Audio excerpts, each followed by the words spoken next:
Les ruptures traumatiques de l'isthme aortique. Ces ruptures sont rares. Néanmoins, elles sont fréquentes lorsqu'il s'agit d'un traumatisme thoracique fermé. Elles surviennent généralement dans un contexte de polytraumatisme et sont souvent associées à d'autres lésions sévères. Le diagnostic peut être très difficile et la symptomatologie très silencieuse vu le contexte dans lequel est baignée cette lésion. Donc dans le rappel anatomique, vous connaissez bien les différents segments de l'aorte. Un segment, une partie de l'aorte sur laquelle j'insisterai, c'est cette jonction entre l'aorte horizontale ou crosse aortique et l'aorte thoracique descendante. Cette jonction appelée isthme aortique est très susceptible à des lésions de cisaillement lors d'un accident de la voie publique ou avec traumatisme thoracique fermé. Sur le plan épidémiologique, les ruptures traumatiques de l'isthme aortique représentent la seconde cause de décès liée aux accidents de la voie publique après les traumatismes crâniens. Elles touchent essentiellement l'homme jeune entre 20 et 50 ans. 80% des patients victimes d'une rupture de l'isthme aortique décèdent sur le lieu de l'accident. Lorsqu'ils sont admis à l'hôpital, la mortalité opératoire est très élevée. 40% des patients admis à l'hôpital décèdent. Tout cela pour vous souligner la gravité de cette pathologie et l'urgence de la prise en charge. Sur le plan physiopathologique, il faut retenir essentiellement le rôle de la décélération brutale comme mécanisme principal des ruptures traumatiques de l'isthme aortique, qui survient essentiellement lors d'un accident de la voie publique ou d'une chute d'une grande hauteur. Le mécanisme est une projection antérieure du bloc cœur-aorte ascendante lors de la décélération. L'aorte descendante restant ainsi immobile, le cisaillement va se faire au niveau de l'isthme aortique. Sur le plan anatomopathologique, on définit 3 grades en fonction de l'extension de la lésion le long de la paroi aortique. Le grade A, qui est une lésion intimale limitée ou un hématome intramural isolé. Le grade 2, il associe une atteinte de l'intima et la média et définit ce qu'on appelle les ruptures sous-adventitielles. Le grade 3, qui est retrouvé dans plus des tiers des cas, correspond à une atteinte des 3 tuniques avec une extravasation rapide du sang. Heureusement que les tissus mous médiastinaux environnement peuvent réaliser un tamponnage provisoire chez certains patients, ce qui leur permet d'arriver à l'hôpital. En ce qui concerne le diagnostic des ruptures traumatiques de l'isthme aortique, il faut dire que le diagnostic n'est pratiquement jamais clinique. Néanmoins, il faut guetter certains éléments de l'anamnèse qui permettent toutefois de suspecter une rupture traumatique, notamment la présence d'un hémothorax gauche, la découverte d'une paraplégie sans atteinte du massif rachidien, la présence d'un syndrome de pseudocoarctation. Ces éléments doivent rapidement vous faire réfléchir à procéder à des examens complémentaires spécifiques pour guetter cette complication, pour guetter cette pathologie très grave.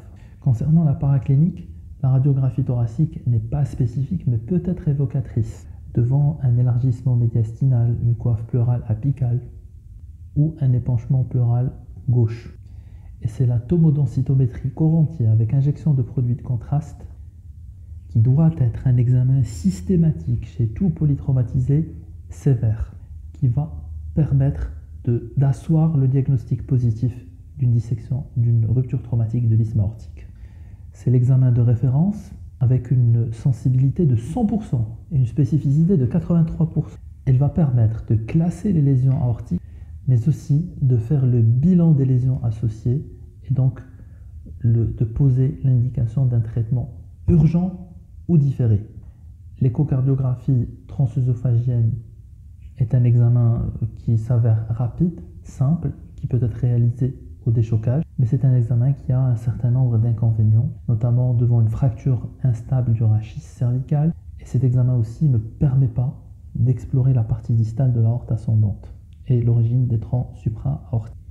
Une fois le diagnostic fait, une rupture traumatique de l'isthme aortique doit être traitée. En dehors de la rupture complète de l'aorte, le traitement doit être entrepris après stabilisation hémodynamique et respiratoire du patient et prise en charge d'une lésion mettant en jeu le pronostic vital immédiat.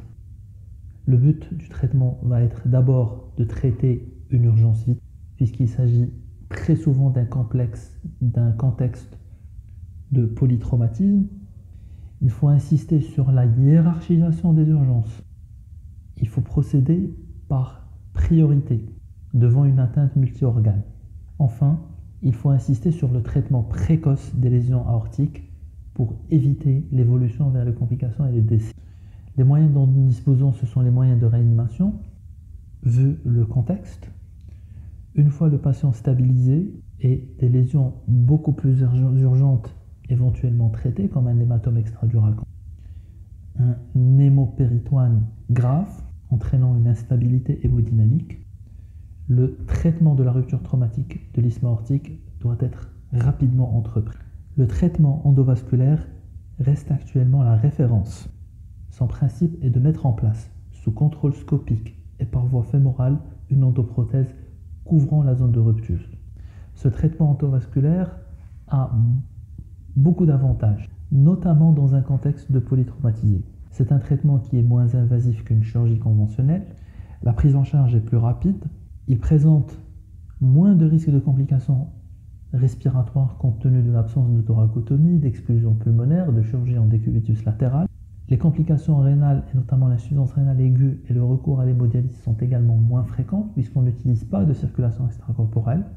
Et à ce qu'il paraît, il est associé à un moindre risque d'ischémie médulaire et donc de paraplégie, compliquant le traitement chirurgical d'une pathologie aortique thoracique. Enfin, le traitement chirurgical, il est réservé à certaines formes particulières. La voie d'abord est une thoracotomie postérolatérale gauche et le traitement consiste en fonction du type de lésion, soit en une suture directe de la lésion aortique, soit en un remplacement complet de l'isthme aortique par une prothèse. Malheureusement, et vu le contexte de ces patients, le traitement chirurgical des ruptures traumatiques de l'isthme aortique est grévé d'un certain nombre de complications, notamment une insuffisance respiratoire post-opératoire, une ischémie médulaire et des hémorragies. Ainsi, devant une rupture traumatique de l'isthme aortique, lorsque les lésions sont minimes de grade A, on privilégie le traitement conservateur, c'est-à-dire qu'on ne traite pas ces malades, mais on les surveille en milieu hospitalier. Pour les grades B et C, le traitement endovasculaire reste le traitement de choix. La chirurgie est actuellement réservée à des formes très rares, lorsque les patients sont stables, et le geste chirurgical peut être différé de plusieurs heures ou de plusieurs jours.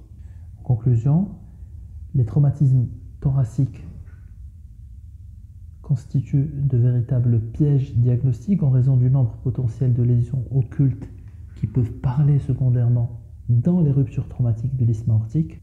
Bien retenir qu'une rupture traumatique de l'isthme aortique peut survenir dans un contexte de traumatisme à haute cinétique avec une décélération importante.